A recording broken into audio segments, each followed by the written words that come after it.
भारतीय reserve bank (RBI) के पूर्व गवर्नर रघुराम राजन ने सतर्क रहते हुए कहा कि भारत विकास की हिंदू दर के खतरनाक रूप से करीब है। वह भारत की धीमी आर्थिक वृद्धि का जिक्र कर रहे थे और निजी क्षेत्र के निवेश, उच्च ब्याज दरों और वैश्विक विकास में मंदी को कारकों के रूप में जिम्मेदार ठहराया। लेकिन विकास की हिंदू दर का वास्तव में क्या मतलब है और यह शब्द पहली बार कब इस्तेमाल किया गया था? रघुराम राजन की यह टिप्पणी राष्ट्रीय सांख्यिकी कार्यालय (NSO) द्वारा पिछले महीने अपनी रिपोर्ट जारी करने के बाद आई है। रिपोर्ट ने राष्ट्रीय आय के नवीनतम अनुमान में क्रमिक मंदी दिखाई।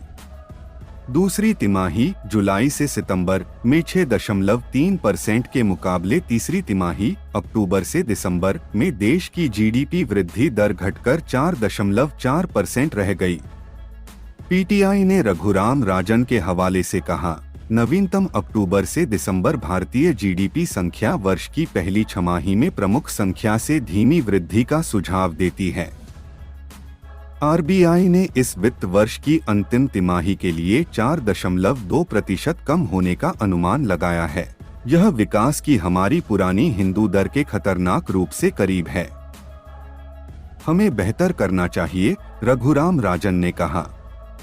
लेकिन वास्तव में विकास की हिंदू दर क्या है? विकास की हिंदू दर शब्द 1978 में अर्थशास्त्री राजकृष्ण द्वारा गढ़ा गया था।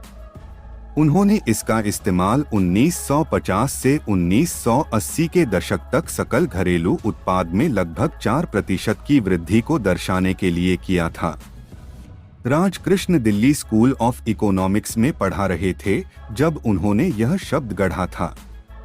तथ्य यह है कि आर्थिक विकास दर स्थिर रही, भले ही सरकारें बदल गईं और युद्धों और अन्य संकटों के बावजूद। राजकृष्ण के लिए एक अंतर्निहित सांस्कृतिक घटना, इसलिए नाम the new Oxford companion to economics in India के अनुसार the Hindu rate of growth एक विवादात्मक युक्ति है जिसका उद्देश्य लंबे समय में भारत द्वारा अनुभव की गई अल्प 3.5% विकास दर पर ध्यान आकर्षित करना है।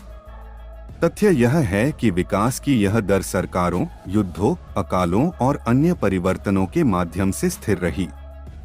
संकट ने इसे उनके लिए एक स्वाभाविक सांस्कृतिक घटना बना दिया, इसलिए यह नाम पुस्तक कहती है। A dictionary of politics and international relations in India के अनुसार राजकृष्ण द्वारा गढ़ा गया। इसे अक्सर भारत द्वारा अपनी आर्थिक क्षमता को पूरा करने में सक्षम नहीं होने के संबंध में एक अपमानजनक वाक्यांश के रूप में माना जाता है। लेकिन उन्होंने आलोचनात्मक या हिंदुओं को बदनाम करने के लिए इस शब्द का इस्तेमाल नहीं किया, रिपोर्ट में कहा गया है।